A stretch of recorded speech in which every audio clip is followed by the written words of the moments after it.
Hello বন্ধুরা, শিখা spicy কুকিংয়ে আপনাদের সকল বন্ধুদের স্বাগত জানাই। বন্ধুরা, আজকে আমি নিয়ে চলে এসেছি বোয়াল মাছের একটি খুবই সুস্বাদু রেসিপি। আর এই রেসিপিটি বানাতে যতটা ইজি, খেতেও কিন্তু ততটাই টেস্টি। তো চলুন দেখতে থাকুন এই রেসিপিটি কি করে বানানো হয়। এই রেসিপিটি কিন্তু আজকে আমার মেয়ে বানাবে। তো আপনারা সঙ্গে থাকুন, ভিডিওটি পুরোপুরি দেখতে থাকুন বন্ধুরা, যে রেসিপিটি কি করে বানায়। সত্যি বলছি, খেতে অসাধারণ টেস্ট হয়েছিল। তো চলুন সঙ্গে থাকুন। দেখুন, রেসিপিটি বানানোর জন্য প্রথমে মাছগুলো মাখবে হলুদ লবণ দিয়ে। তো এখানে হলুদ লবণ নিয়ে হাত দিয়ে মিশিয়ে নিল। এবার মাছের গায়ে ভালো করে হলুদ লবণটা মেখে নিবে। সুন্দর করে মেখে নিলে বেশ ভালো হবে। তো মাছের গায়ে একে একে হলুদ লবণ মেখে নিচ্ছে। তো বন্ধুরা, মাছের গায়ে সুন্দর করে হলুদ লবণ মেখে নিয়েছে। এবার উনুনে একটা ফ্রাই প্যান চাপিয়ে দিবে। ফ্রাই প্যানে দিয়ে দিচ্ছে একটা শুকনো লঙ্কা আর 3-4খানা তেজপাতা। তেজপাতাগুলো টুকরো করে দিয়ে দিল। এবার দিয়ে দিচ্ছে গোটা ধনে।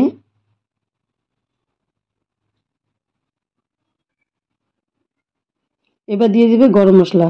তো গরম মশলাতে রয়েছে এলাচ, দারচিনি, লং আর হলো 3-4খানা গোলমরিচ। তো বোয়াল মাছ যেহেতু, তো একটু ঝাল ঝাল করে বানালেই ভালো লাগবে, যার ফলে গোলমরিচটা দিলে ভালো হবে। তো মশলাটাকে শুকনো অবস্থায় খুব সুন্দর করে ভেজে নিল। এবার একটা পাত্রে নামিয়ে রাখবে। ফ্রাই প্যানে এবার দিয়ে দিবে সর্ষের তেল। তেল গরম হয়ে গেছে বন্ধুরা, এবার মাছগুলো একে একে দিয়ে মাছগুলো ভেজে নিতে হবে।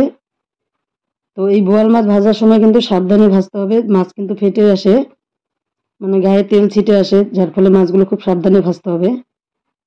তো দিয়ে ঢেকে দিয়েছিল। আপনারা চাইলে মাছে হলুদ লবণ মাখানোর সময় একটু সর্ষের তেল মেখে নিতে পারেন। কাঁচা সর্ষের তেলটা মাখলেও কিন্তু মাছ কম ফোটে, তবুও ঢেকেই ভাজাটা ভালো। তো মাছগুলো এবার আমি উল্টে দিচ্ছি, মেয়ে একটু ভয় পাচ্ছে।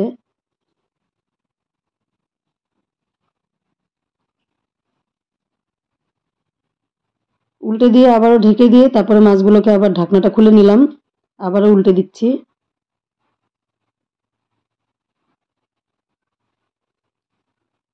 তো মাছটাকে এরকম লাল লাল করে ভেজে নিতে হবে। ভেজে নিয়ে মাছগুলো সব নামানো হয়ে গেল। একটা পাত্রে মাছগুলো তুলে নিয়ে এবার কড়াইয়ে আরো কিছুটা তেল অ্যাড করে দিয়ে দিয়ে দিচ্ছে জিরা ফোড়ন।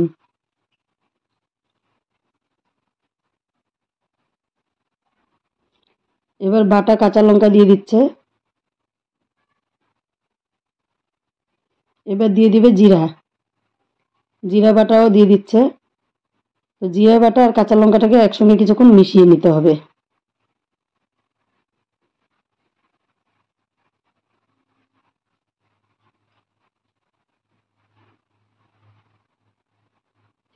এবার দিয়ে দিবে হলুদ গুঁড়ো।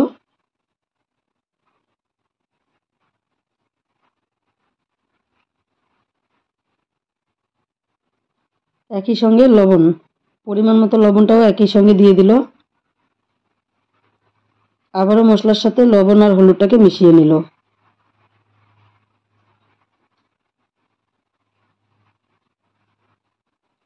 এবার দিয়ে দিবে কাশ্মীরি রেড চিলি পাউডার। সামান্য পরিমাণ কাশ্মীরি রেড চিলি পাউডার দিলে কালারটা বেশ সুন্দর হবে। সাথে দিয়ে দিচ্ছে সামান্য পরিমাণ চিনি।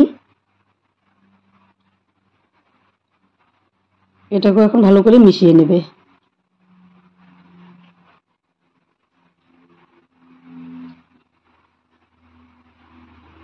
তো সুন্দর করে মশলাটাকে কষিয়ে নেওয়া হয়ে গেল। এবার দিয়ে দিবে পরিমাণ মতো জল। যতটা ঝোল লাগে ততটাই দিবে। তো ঝোল দেওয়া হয়ে গেল বন্ধুরা, এবার ভালো করে মশলার সঙ্গে ঝোলটাকে নেড়ে চেড়ে দিতে হবে।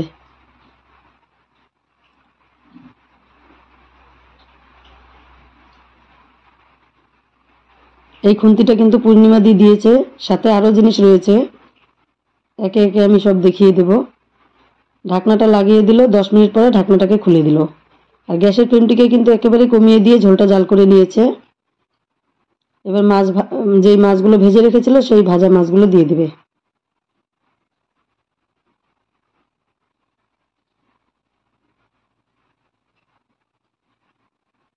একে একে সবগুলো মাছ দিয়ে দিচ্ছে।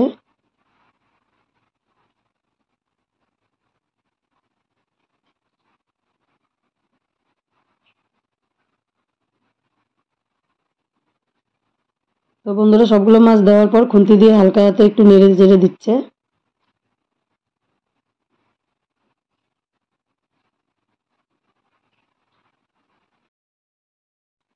নেড়েচেড়ে দেওয়া হয়ে গেল, এবার ঢাকনাটি লাগিয়ে দিবে।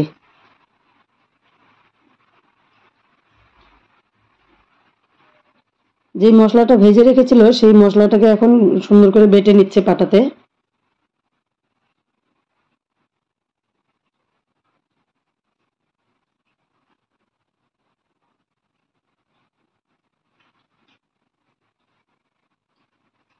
তো মশলা বাটা হয়ে গেছে বন্ধুরা।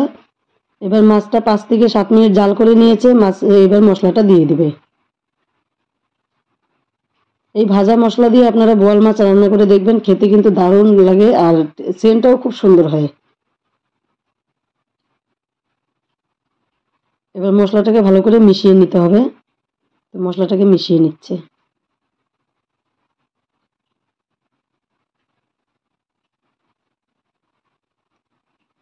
ওর হাতা দিয়ে অসুবিধা হচ্ছিল, যার ফলে খুন্তি দিয়ে আবার নেড়ে চেড়ে নিচ্ছে।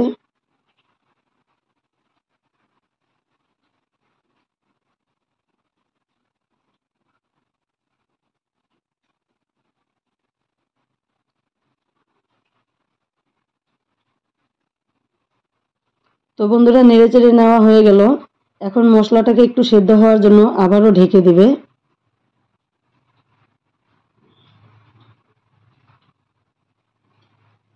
এখন আরো 5 মিনিটের জন্য ঢেকে দিল।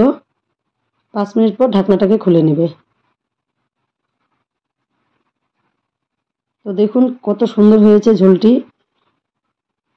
এটা কিন্তু বেশি ঝোলও নেই, আর যেহেতু আলু টালু কিছু দেইনি, খুব সুন্দর হয়েছে আর সেন্টটা দারুণ বেরিয়েছে। এভাবে অবশ্যই আপনারা ট্রাই করে দেখতে পারেন, দারুণ লাগে খেতে। তো বন্ধুরা, আমার মেয়ের হাতের এই মাছের রেসিপিটি দেখে আপনাদের কেমন লাগলো অবশ্যই কমেন্ট করে জানাবেন, আর ভিডিওটি সম্পূর্ণ দেখার জন্য আমার সকল বন্ধুদেরকে জানাই অসংখ্য ধন্যবাদ।